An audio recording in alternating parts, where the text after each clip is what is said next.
Welcome back to Cure for the Common Game. Today we're going to talk about deck number 330, Yennett the Cryptic Sovereign. Now, I really like this card. It's 5 mana for a 3/5, which is, oh God, I almost said odd. But I love the 3 colors, and it's got one ability with flying for blue, the visions for white, and minutes for black. That's pretty cool. Got this cool reveal the top card of your library. If its CMC is odd, you can cast it for the free. So naturally, I said, well, I'm only going to play with odd converted mana cost cards. That's completely, and this card really, the one card that we all go back to is the Void Winnower. Of course, it's the very first card that we probably all thought of when we read Yennett, is to Mr. You Can't Even. Now, I've heard people use that phrase, and it's the pumpkin spice Eldrazi. No. I'm not on the can't even crowd. I'm more of the may the odds be in your favor crowd. So, anyway, the odds are definitely in our favor. We got Void Winnower, but yeah, 1, 3, 5, 9 is pretty much. I didn't go above 9. There's not a whole lot of 9s, but as I built this deck, I set so many restrictions for myself. It just one thing led into another. And so the first off, let's get our mana fixing because, you know, we're 3 colors. So, of course, I've got my Soul Ring. It costs 1, so it's good. And then our any color stuff, the Manolith, the Commander Sphere, the Ingot, all 3 mana. Then, of course, we jump up to the Clue Stones and the Key Runes at 3 mana. They all also solve some color problems. Worn Power Stone and Crystal Ball. Now, Crystal Ball is obviously going to help. This is my poor man's top, as it were. So, Sensei's Divine Top Scroll Rack here again. Excellent cards. Be perfect in the deck, but Crystal Ball is what I got. Now, that's my artifact and or mana fixing. It's not really so much ramp as fixing. I am running 1 Planeswalker because I got another copy of Aminatau, so, I mean, why not, right? And it lets you set up your top deck, which, as long as your top deck is not a land, she's going to trigger and you're going to get to play it for free. So, that's beautiful. So,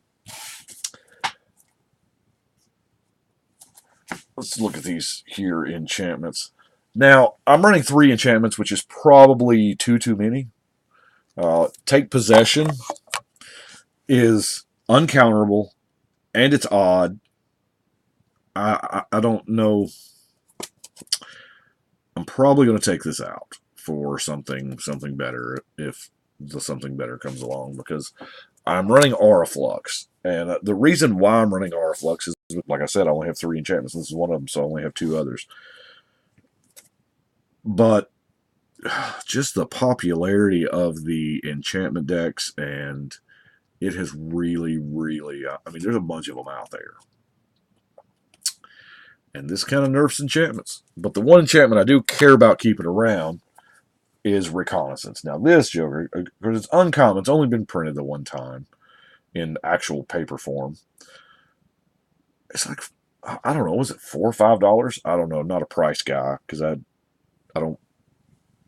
I've got all my Reconnaissance that I pulled from Exodus, so whatever that was. Now, the reason why this card is awesome is all of your commanders and all of your creatures that say trigger something when this creature attacks, you can now protect them and pull them. You can declare them as an attacker. You'll get that trigger and then pull them back out of combat so they don't, to get beat up in combat and die. So that's why I've got Reconnaissance in there, is to pull her back. And now, somewhere along the way, I don't know what I think I was just going through binders. And I run across a Girl Radiant. Now, yeah, she is a reserve list card. However, this was the first set to ever have foils. So, uh, if you really want to be wowed by a foil differential, go look at her regular price and look at her foil price. That's crazy. But anyway, she gets better the more flyers you got. So then I was like, well, I don't really use Radiant a lot. She's got her own deck back here sometime, but what deck was that? Y'all help me out. Anyway, but the more flyers you got, the better she is. And I was like, well, okay, so now, and she costs 5, so she's odd. So I was like, okay, so we're going to go with a flying theme. So I found her early on, so my deck building restrictions were odd converted mana cost, flying creatures only, and white, blue, or black. There's so many cards I couldn't play. Like, with Radiant, you want to play a Mirror Angel. You want to play, all that cool stuff. But you just can't. Because a lot of it's even. So then, made the decision about Radiant. Warden of Evo's Owl was kind of, the next logical step. And then I went back, and I was like, wait a minute. I went back, pulled out the revised binder. Now, this obviously is a misprint. It is not worth anything extra because every single one that was printed and revised is misprinted. It is a blue card. It was printed with a green border and even the wrong art. I think the artist... there's so much wrong with this card. But anyway, the original card was from Arabian Nights, and that artwork was outstanding. Not that this one isn't, but anyway, I believe this is actually Ifbith of Freet. I don't know. It's been a while for me. But anyway, I was like, yeah, 3/4 for 3. Pings you, don't care. It's 3/4 for 3. And while I was right there in the revised binder, I said, you know what? Air Elemental. Sarah Angel, Singular Vampire. All 5 mana 4/4 flyers. Granted, the Air Elemental being the weakest of them, not really. Those 3 cards are in there more for flavor than anything else, because it's me and I'm an old guy and I like stuff like that. But not so old. Vampire Nighthawk is just incredibly efficient. I don't have to tell you how good he is at 3 mana. At 5 mana, again, we have the Bloodgift Demon. You're going to draw that extra card. Mole Drifter, speaking of card drawing. Artificer's Assistant. We are playing some mana rocks, and we got a couple of legends, but not a lot. Jace's Phantasm. The 1-drop that's an opponent has 10 or more cards in their graveyard. If you're getting somebody playing Reanimator, this gets turned on quick. Aethersworn Agitator is an odd CMC card that I just love because, it fits right through your colors and whoa. Destroy target creature or enchantment. And then you can untap it. So it's really good. I love it. Peregrine Drake in a non-combo list. That's amazing. Although I say non-combo, a lot of times I'll build the decks and I'll talk to you all about it and we'll put this out there and then a couple weeks later I'll play them and then I'll find something in game and I'll be like, oh, wow, I did not think about this, putting these 3 or 4 interactions together. Angelic Arbiter, play your fight. Blazing Archon is odd at 9, and he protects you a little bit. Magister Sphinx is odd, and he face hits somebody when he comes in. Just ooh. Sphinx is Summoner is when it comes into play. You obviously go and search for Magister's Sphinx. That's the writing on it. Because let's face it, it's an artifact creature card. We ain't got a whole lot of those. I guess you could also get the Aethersworn Agitator, or just say screw it and just go ahead and get the Nullstone Gargoyle. The Nullstone Gargoyle is in there for, hopefully we never have to cast it. Hope we can cast it for the free off of our commander ability. Because he just ruins a lot of decks. You've still got some some creature shenanigans going, but he ruins a lot of decks. Whenever the first non-creature spell each turn is played, counter it. So, as I like it. Archon of Justice. Take something out when it goes. Now, I'm really liking Mirror Image from M19. It's a 3-mana clone. Now, granted, it only clones your stuff, but that's really all we can bank on that we have. I mean, yeah, Sakashima's got the clone deck, but I like the Mirror Image.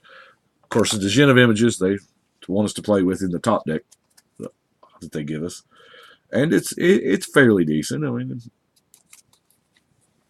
Coveted Peacock. I can't tell you why, just because I love the goat ability and, how many peacocks we really got in Magic. Guardian of the Gateless. Here again, staying with all odd, all flyers. He can block any number. Murder of Crows. Herald of the Host. And our last creature is, of course, Wind Reaver. Now let's look at some... I've got these sorted in like instants and sorceries, so here let's I've got sorceries in my hand. Of course, we have Ponder and Dream Cache to kind of help manipulate the top of that library a little bit. Then we've got I can't really defend my Tidings choice here. The best thing I have is 5 for 4 is not a bad rate. If you flip it up from your commander abilities, 0 for 4 is kind of amazing. And it is a card that just does a really good job at what it does. I mean, it's straightforward. Clone Legion is another sorcery that you hope to flip up. That way you can just get a copy of somebody's team. That's pretty sweet. Plague Wind, another great card to flip up and play for the free. Ruinous Past, just good old-fashioned utility. Aether Gale. Now, y'all seen Aether Gale in a couple of decks now. I'm really digging this card. 6 non-land permanents. Granted, you got to have all 6 targets, but a lot of times, by the time you get the mana to cast this, you've got plenty of targets to choose from. And our last sorcery, of course, is Brilliant Ultimatum. Cruel Ultimatum is, of course, the best of them, but there's no reason to not. I mean, it's odd. It's 7 mana. It's in our colors. There's no reason not to play this. So let's look at instants. Of course, we're going to have Cancel and Dissolve. I really specifically put Dissolve in first, and I come about Cancel later because I wanted that scry option. Erase, of course, is some removal. So is, of course, Mortify, Sword to Plowshare. Still keeping them with odd converted mana cost cards. Crib Swap, Unmake. Now, Totally Lost. Target non-land permanent on top of its owner's library. I think that's really walkers and artifacts, for nothing else. It also works with enchantments, but I'm pretty sure we're not going to have that much problem with enchantments between our Aura Flux and our Tempest of Light here. Now, Polymorphous Jest is a whole lot like the black split second card Sudden Spoiling. It's an instant, so you're probably paying it in combat after they have made all of their optimal blocks, and then you're going to say, you know what? All your dudes are 1/1 frogs, and it's a blowout. So in that respect, it operates, as a combat trick, it operates a lot like the other one. It does not, however, have split second, which I don't know that we're going to get any more split second cards. I think we have what we're going to get. But anyway, of course, I've got the Brainstorm for the manipulation. And is this the last? Yeah, this is the last card of the deck. Silumgar's Command. It's 5 mana, and you got all kinds of options. I mean, I've never really done the math on the choose 2 cards, but how many options is that total? Is this 1, 2, 3, 4, 5, 6, 7, 8. Is this 8 spells? Or is it more? I don't know. But all of them are actually decent abilities. You know, you're popping a walker, you're countering a non-creature, you're bouncing a permanent, or you're probably killing a creature. It's an instant, so this can be a combat trick to -3/-3, so that you know your guy wins the combat. But anyway, that is what I've got for Yennett. Thank you all for watching so much. I've got We're getting close on Commander 18. There's several left. I do have the next like 4 or 5 decks already built.